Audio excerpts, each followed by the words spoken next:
2024 has seen more challenges in global governance. Regional conflicts and geopolitical tensions have hindered the global economy and international cooperation. How can restoring development return to the top of the world's agenda? And how could new quality productive forces help boost economic transformation? We asked global experts focused on China's economy and its role in the world. Tune in to our special series, The World Ahead 2025.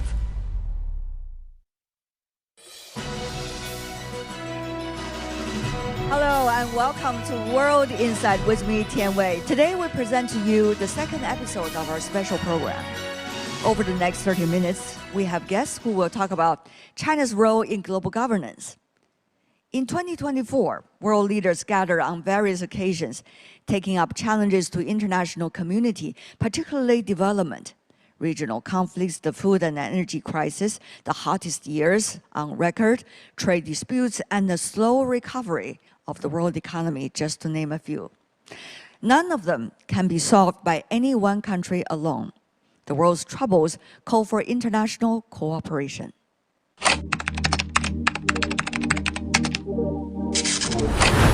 I want to thank the American people for the extraordinary honor of being elected your 47th president and your 45th president.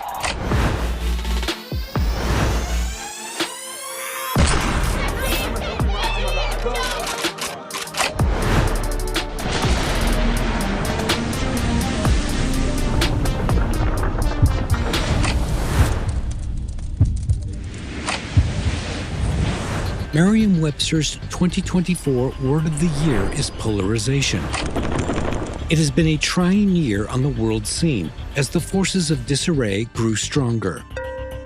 We are in an era of epic transformation, facing challenges unlike any we have ever seen. Challenges that demand global solutions. Anti-globalization political measures such as tariffs, export controls, unilateralism, and protectionism continue to undermine the integrity and stability of global industrial supply chains. However, the rise of the Global South and China's commitment to peaceful development have given stability and hope. China is a strong supporter of the multilateral trading system within the WTO and has continued to assure us of its support. 2024 marks the 10th anniversary of the concept of major country diplomacy with Chinese characteristics. This year, China is actively contributing Chinese wisdom and solutions at many major international multilateral occasions. I said on many occasions that humanity is a closely entwined community with a shared future. They should see each other's development as opportunities rather than challenges, and treat each other as partners rather than rivals. At the 31st APEC Economic Leaders Meeting, China put forward 3 propositions based on its own development experience. During the G20 summit, China announced 8 actions in support of global development. As the world navigates its current crises, China's contributions to global governance are helping to foster stability, promote sustainable development, and build a more inclusive future. The path forward requires collaboration, innovation, and sharing responsibility.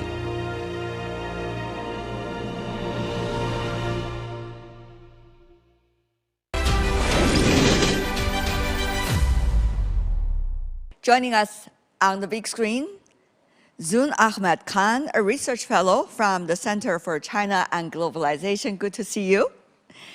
Peter Chang, Deputy Director of the Institute of China Studies with University of Malaya. Good to see you.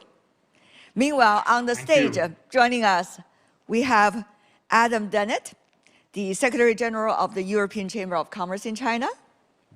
Sitting in the middle, Mr. Wang Yiwei, the Jean Monnet Chair Professor, also Director of the Institute of International Affairs with Renmin University of China. Last but certainly not least, Mr. Qassam Tofali, who is the President of the Arab Chinese Cooperation and Development Association. Welcome to all of you. Now, for the year 2025, I'm sure we need to deal with a top priority, that is tariff. We have already been hearing a lot about tariff. Over the past 1 month, it's the headline of every day. So may I have your thoughts, Professor Chang? Here in Asia, how do we see the danger of tariffs and how are we going to deal with it? Tariff has become the subject of the conversation here in ASEAN, in Malaysia, in Singapore. We are made fully aware of the impending full-blown terrorist war that is coming with Trump 2.0. What we have to do right now is really girding ourselves and preparing ourselves for it. We just basically have to anticipate and try to, gird and try to, as some would say, Trump-proof our supply chain, our industry. But nonetheless, we still hold this optimistic kind of prospect. Well, I'll have to resonate with what Professor Chang just said.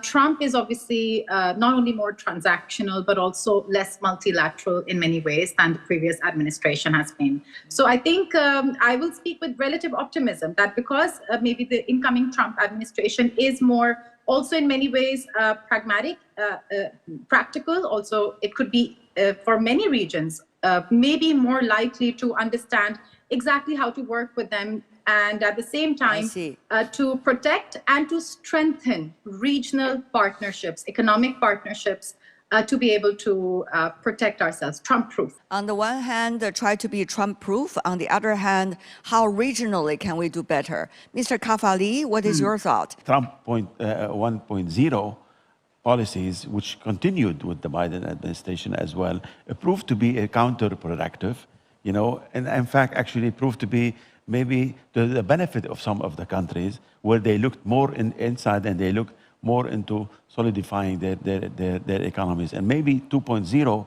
as well could be an opportunity for those countries to work more on their local economies and create more opportunities between the other regions. Trump has a 3-point plan.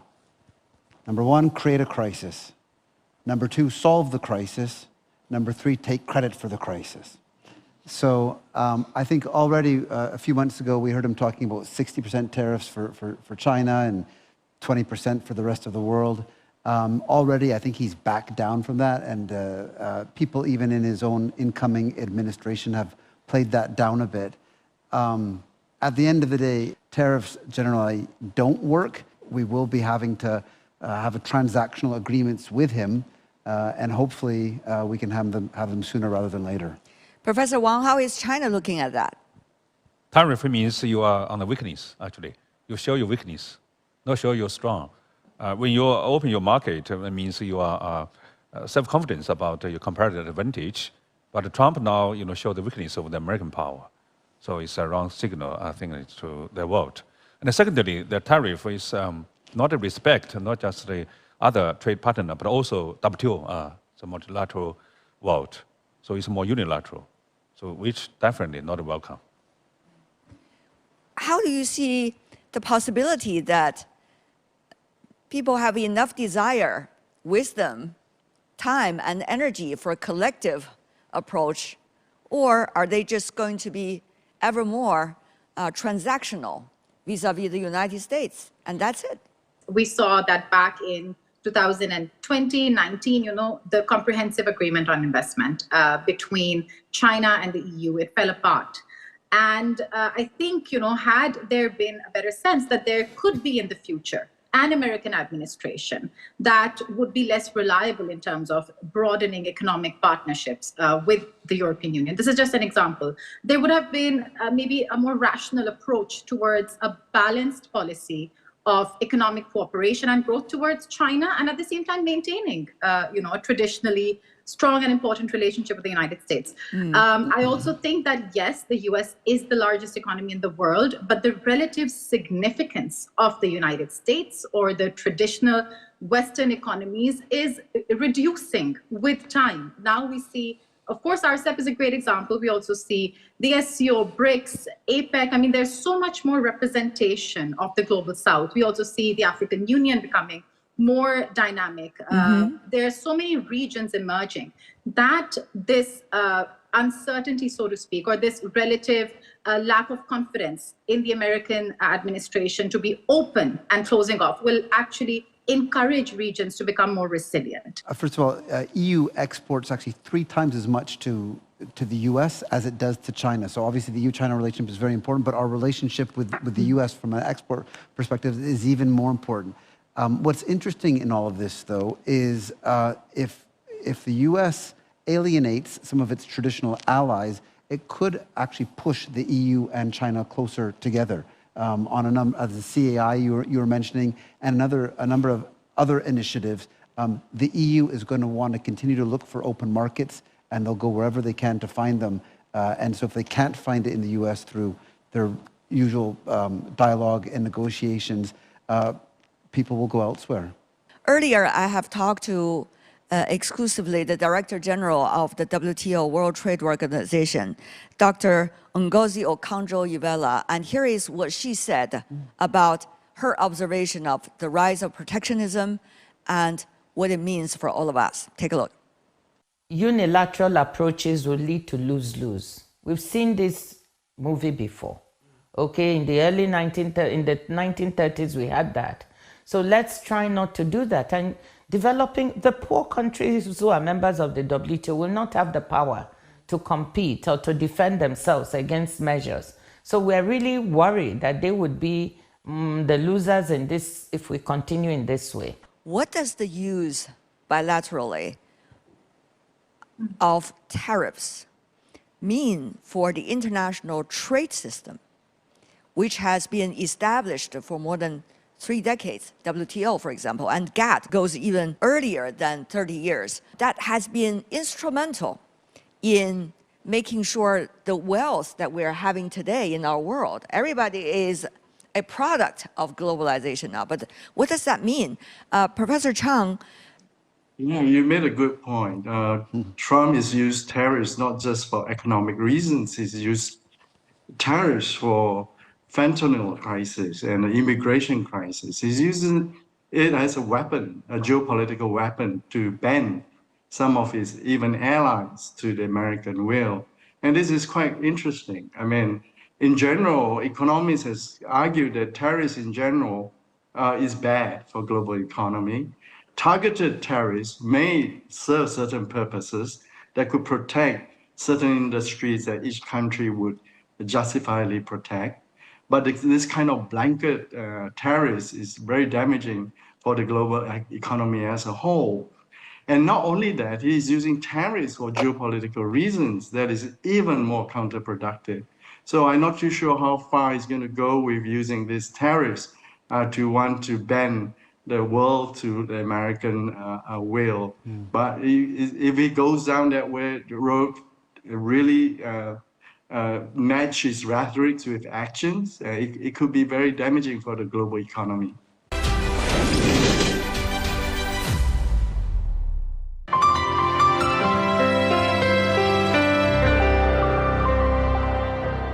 China with multilateralism. A strong supporter of the multilateral trading system. A great example. I love China and the people. A critical role, has an enormous opportunity. A remarkable development.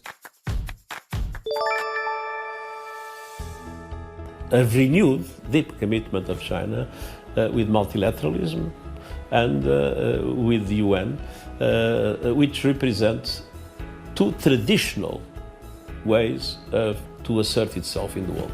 Is a strong supporter of the multilateral trading system within the WTO and has continued to assure us of its support. China will have a critical role in shaping this new world order, based on multilateralism, based on cooperation. Respect and trust. Now we have it in China, and I think the same spirit should apply to all. And I think for ASEAN, it's an excellent sort of arrangement.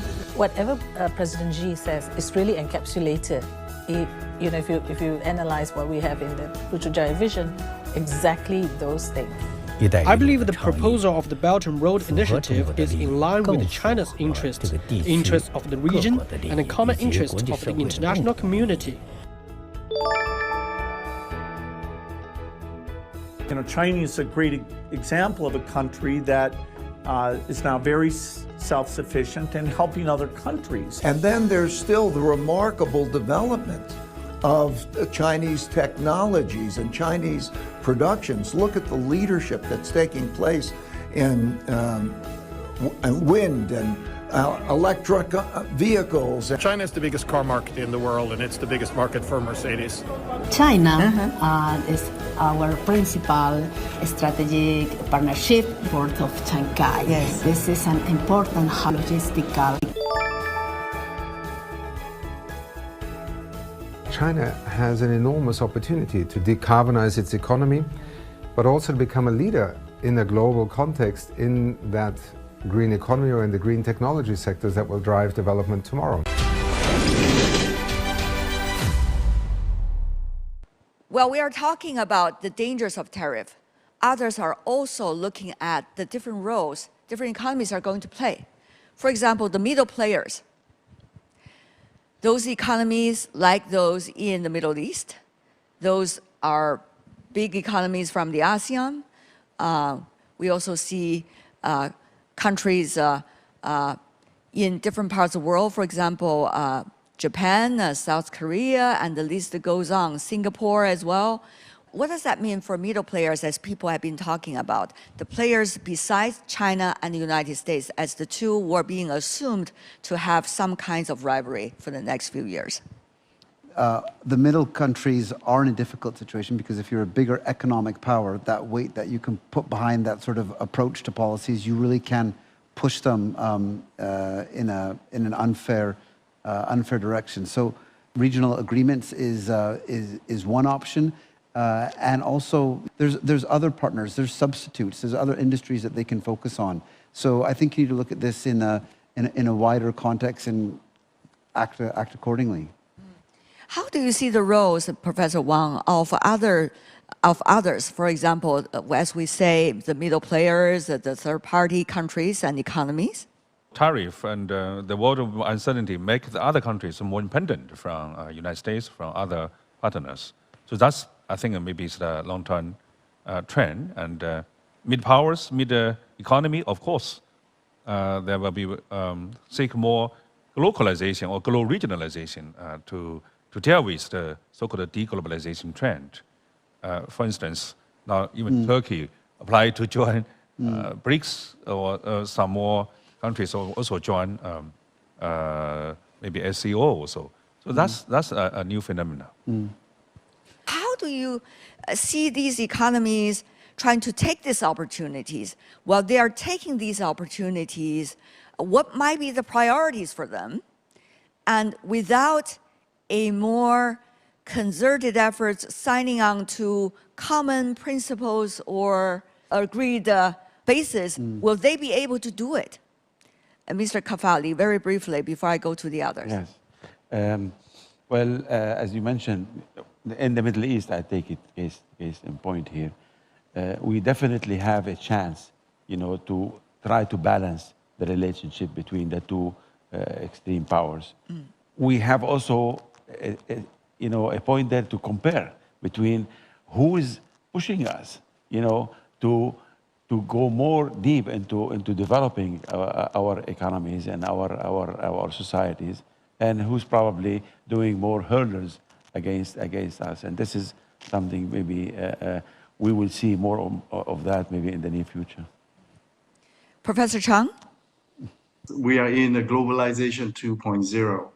Let me explain. Globalization 1.0 was largely led by US, the Americans. For over the last 5 decades, they were the driver of globalization. But for some reason, they have found globalization has not benefited them as much as they would like to. And now we are into globalization 2.0. America may choose not to be part of it, but the rest of the world is. China, Global South, and part of Europe will continue to want to open up trade, and we will continue to do globalization 2.0. Malaysia and Singapore in particular recognize the importance of open trade. We have benefited trading with both sides, East and West, China and America. It has benefited our economy, and we will continue to maintain that. And certainly in Southeast Asia, we continue to believe in the globalization sort of vision, and we see that as a future. At a time where the fate of humanity is increasingly intertwined, the environmental crisis, the pandemic, the threat of AI, there is more need for us to come together as a global village to deal with these common challenges that we face. To deglobalize right now is just going against the grain of time, the challenges that we face. Right. So I believe globalization is here to stay. I like very much what you say, but I don't know if we can take it for granted. If you look at people flows in the last few years, we've seen a decrease in international people coming to China, for example. If you look at the supply chain situation, we're in a situation where China is much, much less reliant on the rest of the world than it was before, and many countries are building up their own supply chains. What do you do if Trump does this, or if countries are rolling out tariffs and everybody's responding on that? There's one other thing I think that hasn't been said yet and is really, really important is, we don't have to rely on our trading partners for everything to improve our lives and our economy. We should also look within, right? There's a lot of things that the Chinese government, the Europeans, the Americans, all our countries can do to improve our own economic efficiency and productivity and regulation and market systems as well. So I would also stress that in this context of discussing all of these issues, that we also think about what we can do domestically as well. Looking inward, is that the way? Ms. Khan? Countries are in the end looking for solutions, better ways to survive, better ways to address the commitments they have made to their local populations.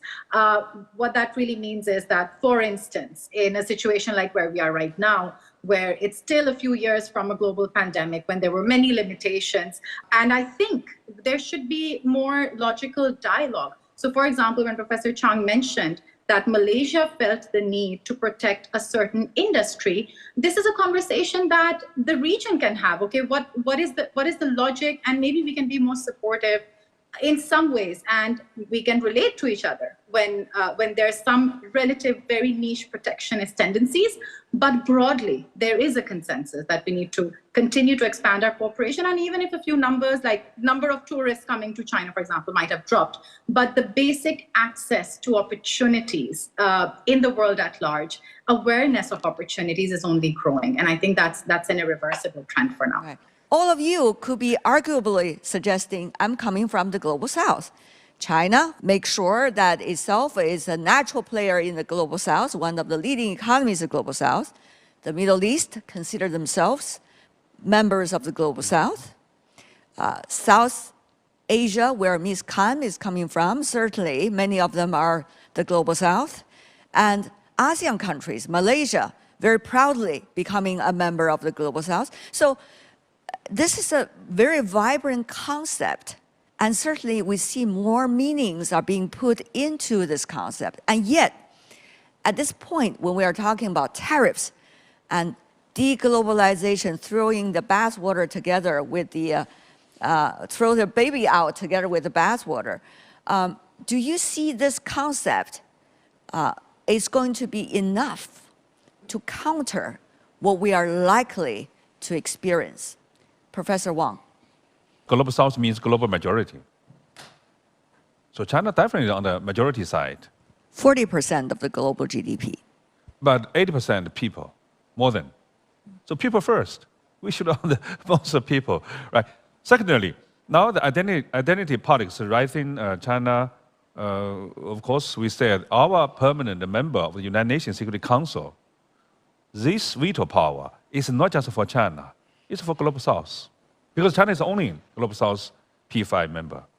So it's a political identity. It's not just per capita GDP or say, that's very important. And G7 now, led by the United States actually, right? Global South is no single leadership. India claimed they are Global South leader. Yes, welcome. China also one of them. I would suggest maybe African Union be the leader also, because African Union, all the Global South countries, right? And the African Union issue. And Latin America. Latin America. No, but Latin Americans they still have some Global North, like Chile economy, people say. But the Global South, all African continent, they're Global South members, so it's more representative in Africa. China, we say we're always on the side of the Global South. We support the Global South because Global South, their representative in the global governance is unbalanced because they have more people, now even more GDP, but they're traditionally the cause of discourse, the power of discourse, are representatives. Ms. Khan, you mentioned repeatedly about Global South, but is it going to be a rising factor that could help many of us to, shall we say, weather the storm if we know what exactly is in the storm? The Global South perspective is really about inclusivity.